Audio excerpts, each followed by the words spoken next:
What's up, Sneaky Nation? Sneaky P here, back with all the news after week 6 and year number 3 of our San Francisco 49ers franchise, where the 49ers picked up a loss to the Seattle Seahawks, their first of the season. Let's go ahead and check out some highlights. The 49ers would strike first. This is Willie Snead down the field.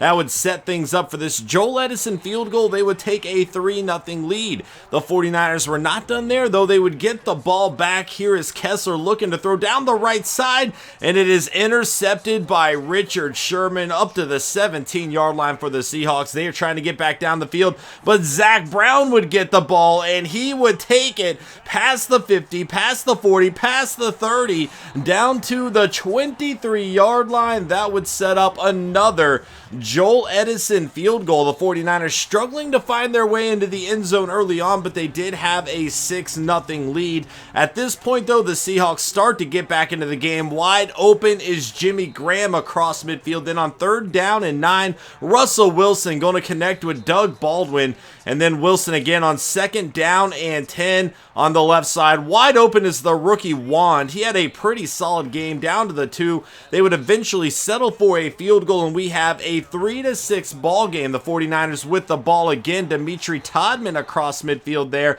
And then the Joel Edison field goal coming up just shy. The wind did play a factor in this game. That would set the Seahawks up with good field position, and they would capitalize. Russell Wilson throwing the ball. Coming back to it is Doug Baldwin getting down the field. And then on 2nd down and goal, plenty of time to work with, but it is intercepted by DeMarcus Avery, diving in front of the ball there in one of the best plays of his career. The Seahawks would get the ball back, though. And then on 1st down and 10, Wilson looking for the end zone, rolling outside the pocket, throwing on the run, and he has the rookie Wand into the end zone, and the Seahawks would go on top at halftime, 10-6. The Seahawks would get the ball to start the second half. However, Zach Brown, his 2nd interception of the day, and the 49ers would take it down the field, down the left side, a defensive pass interference, and then the pitch to Kirkland Marion into the end zone. The 49ers back on top 13-10,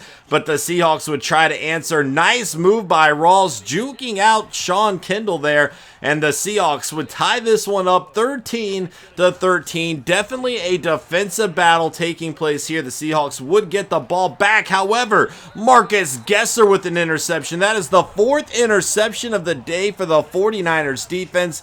They did an excellent job against Russell Wilson. However, wide open in the end zone this time is Jimmy Graham. A breakdown in the zone coverage there, and the Seahawks would go on top 20-13. Time winding down, and Dimitri Todman fumbling the ball. Cam Chancellor is there for the recovery. The fumble forced by Richard Sherman on the play, and the Seahawks would kick a field goal, making it a 2-possession game with less than 5 minutes to go. It's going to be a big hill to battle back from. Let's see what Cody Kessler can do, finding Austin Safarian Jenkins down to the 33-yard line. And then on 3rd down and 6, it is Chris Owusu making a play, and we have a 3-point ball game. The 49ers would kick off and hold the Seahawks down. So the 49ers would get the ball back. However, Mingo with the interception, a panicked throw there. They would kick a long field goal, setting the 49ers up with a long opportunity for a Hail Mary play. However, the 49ers were unable to get a play off. They didn't like what they saw early on. They tried audibling at the last second, and ultimately they couldn't get the play off, and the time ticked down. The 49ers would lose their game and move to 5-1 on the season. The Seahawks now at 4-2. We do have some press questions. I'm going to answer them now. I forgot to get the other part in. So, Drew Helmstad, I don't know if I said your name correctly. I hope I did. There's a J in there somewhere. Are you planning on replacing Hyde this offseason because of the lack of production? No, we are not. We really like Carlos Hyde. In fact, if anything, we're really blaming the lack of the running game on the offensive line right now. I like what Hyde brings to the table as a 1-2 punch with Kirkland Marion, so we definitely plan on keeping him. And we also had signed him to a long-term contract last season, so we're definitely planning on using him further. And then we have a question from the GOAT. What are your plans with Austin Schobel with Cody Kessler fumbling the ball a lot? Right now, we're 5-1. We're not planning on replacing Kessler at all. Obviously, we would like to see him hold on to the ball a bit better, but overall, we're not even considering a move at the moment. We do like Austin Schobel. We're training him a lot through these practices and stuff like that. Getting that weekly practice in. He has quick development as well, and we do like the future that he brings, but we're 5-1 right now. We don't, of course, Kessler fumbles right there, but we're 5-1 right now. We're not going to switch things up while we're playing so well.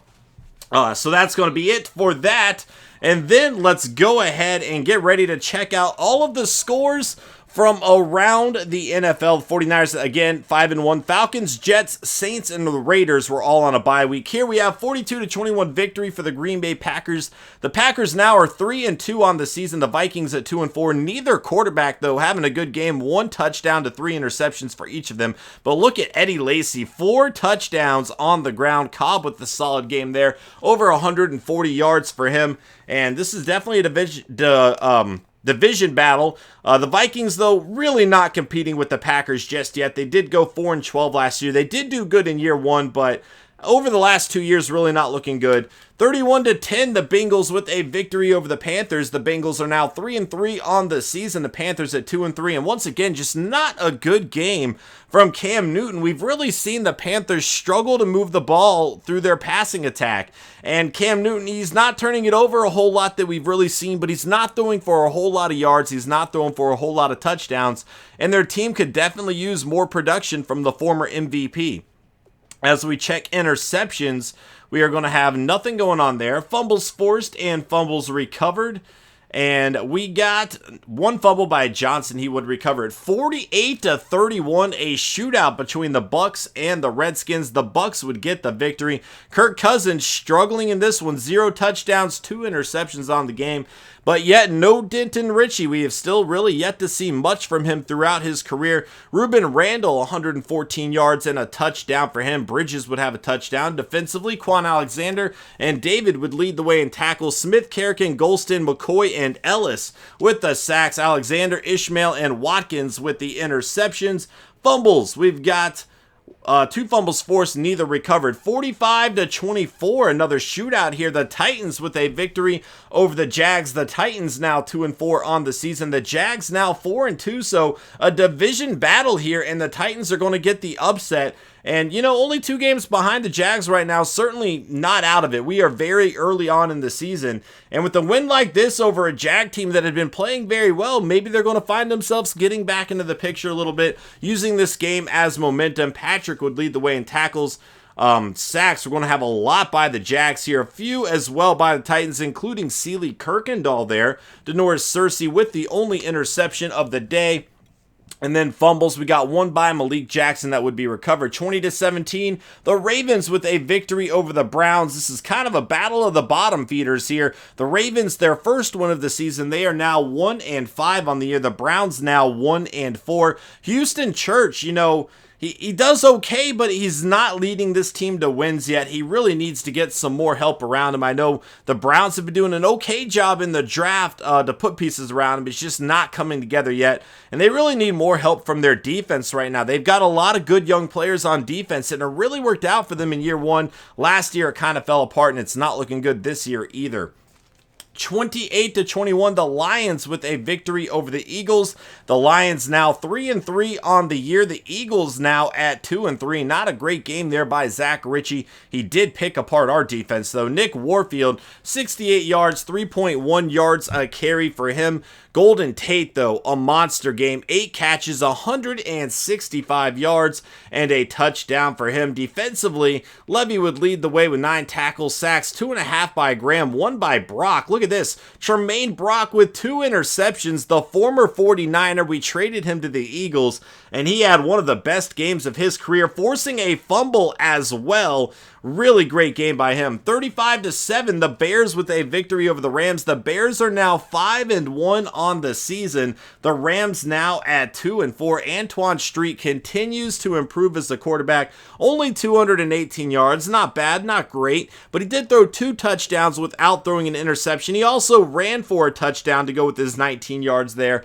And again, we've just seen a lot of growth from this player since week 1, and he is really looking like the franchise quarterback for the Chicago Bears moving forward. Sacks, 2 by Robert Quinn. There's Corey Orr getting a sack as well. Interceptions, nothing going on there. Fumbles forced and fumbles recovered. We are having 4 fumbles forced. Only McDonald Jr. would recover one. 35-28, the Cardinals with a victory over the Cowboys. The Cardinals now 3-2 on the year. The Cowboys now at 1-4. They did go 9-7 last year. They also started off very slow last year, but ended up getting their act together and really coming alive in the second half of the season. If the Cowboys would like to make the playoffs, they are going to need to do the same thing this year. Again, 1-4 right now. They've got to find a way to turn things around before it's too late. Wilcox with 12 tackles, 2 sacks for xSnEaKy-Px. Did I say that right? I never know. I hope I did. Please forgive me if I didn't. Interceptions, Jefferson and Matthew. Fumbles forced and fumbles recovered. We've got nothing going on there. 42-21, the Texans with a victory over the Dolphins. The Texans now 4-2 on the year. The Dolphins are now 4-2 on the year. The Texans are 10-6 last year. The Dolphins at 7-9 last year. But the Dolphins did bring over Drew Brees, who just won a Super Bowl with the Saints. They've really turned their season around, as you can tell, being 4-2. But the Texans continue to improve. They're definitely a team to look out for. One of the best defenses in the NFL, and their offense is certainly getting better. Sacks, we have 1.5 by Sue and Clowney there. Interceptions, nothing going on there. Ndamukong. And then fumbles forced and fumbles recovered, nothing there either. 27-24, the Steelers with a victory over the Chargers. The Steelers now 3-2 on the year. The Chargers are now at 3-3. And again, the Steelers looked very good last year, going 12-4. Started off pretty slow, but if they can get a win against a good Chargers team and build on this momentum, they are definitely a team to keep an eye on. The Steelers and Chargers actually had the best regular season record. The Chargers in year 1 of this franchise, the Steelers in year 2. So certainly 2 very good teams to keep an eye on here. 2 sacks by Hayward there. Fumbles forced, 1 by Teo and 1 by Person. 33-28, the Broncos with a victory over the Chiefs. The Broncos are now 4-1 on the year. An outstanding game by Paxton Lynch. The Chiefs are now at 3-3 on the year. And another division battle, both of these teams fighting for a playoff spot. The Broncos went 10-6 last year, the Chiefs at 9-7. So these games between the two teams could play a huge role in who ends up winning this division later on. Obviously, some other very good teams within that division they have to keep an eye on as well, and the Chargers and the Raiders. But any division game in this conference is definitely something worth looking at. Or within this division. You guys know what I meant. Roby with the interception. Fumbles forced, 1 by Nelson. It would not be recovered. 28-3. The Patriots with a victory over the Bills. The Patriots now at 4-2 on the season. The Bills now at 3-3. And once again, another division game. The Patriots went 11-5 last year. The Bills went 10-6. So this is another, very close game between 2 division opponents that are going to be fighting for that division title in a playoff spot there. I do believe the Bills made it into the wild card last year, but winning that division is certainly going to be their goal. They don't get it done here today, and they fall behind the Pats. Again, the Pats 4-2, the Bills now 3-3. Fumbles in this game. And we've got 1 by Leonhard. It was not recovered. 31-13. The Colts have gotten a victory against the Giants. The Colts now 2-4 on the year. And we see a very good game by Andrew Luck. The Giants now 4-2. The Colts went 2-14 last year. And this is their second win of the season. Still not great at 2-4, but they are certainly starting to turn things around. The Giants had been 4-1, losing to a team that was 1-4. Not a good look for them. But they're still sitting pretty at 4-2. See the touchdown there by Torrey Smith, the former 49er. Interceptions, we have Gerald Hodges Jr., the former 49er. So former 49ers playing a role in the victory there for the Colts. Fumbles forced, Acho and Jones-Cordy there. Players of the week, Jameis Winston, 23 of 37, 291 yards, 4 passing touchdowns for him. Xavier Rhodes, 11 tackles, 2 interceptions. Howard with 9 tackles and 2 sacks. And then Paxton Lynch, 21 of 37, 316 yards, 4 passing touchdowns for him. And the only guy we're scouting right now, Asher McClover, 21 years old, out of Montana, a mobile quarterback. Not really needing a quarterback right now, but somebody worth keeping an eye on. And that's going to be it for this episode. We have a bye week next week, so we're going to have another news video tomorrow, and I will see y'all then. Later.